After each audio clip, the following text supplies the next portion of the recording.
హైదరాబాద్లోని RTC cross రోడ్లోని సంధ్యా theatre వద్ద ఇటీవల తొక్కిసలాట జరిగింది. ఈ ఘటనలో మహిళ మృతి చెందింది.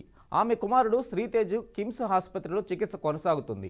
హైదరాబాద్ సిపి సివి ఆనంద్ కిమ్స్ ఆసుపత్రికి వెళ్లి ఆ బాలుడి పరిస్థితిని పరిశీలించారు.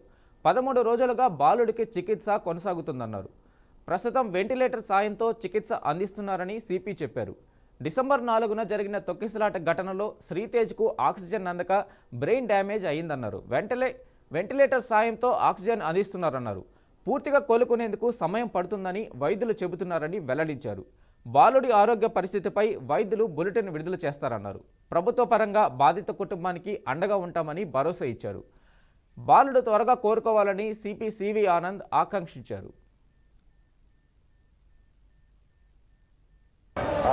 థియేటర్ సంఘటన జరిగి 2 వారాలు గడుస్తుంది. సో ఈరోజు ప్రభుత్వం తరఫున నేను హెల్త్ సెక్రటరీ కృష్ణ గారు ఇచ్చేసాము.